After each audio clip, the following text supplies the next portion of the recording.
విడుమొరటోడు అని వాళ్ళు వీళ్ళు ఎన్నెన్ని అన్న పసి పిల్లవాడు నవ్వాడు.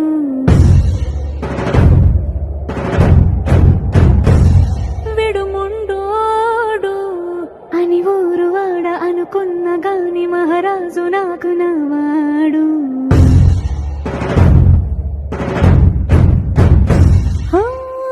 మాట తెలుసైనా మనసులో వెన్న రాయిలా ఉన్నవాడిలోన దేవుడెవరికి తెలుసును నాకన్నా. సూసేకి అగ్గిరవ్వ మాదిరే ఉంటాడే నా సరే.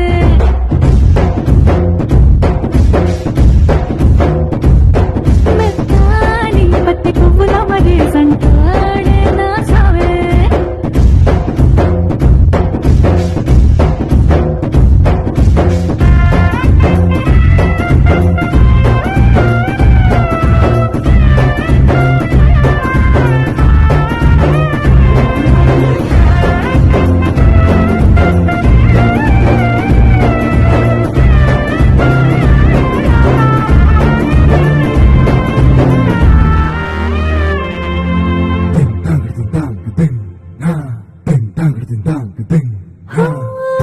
ఎర్రబడ్డ కళ్ళలోన కోపమే మీకు తెలుసు, కళ్ళలోన దాచుకున్న చెమ్మ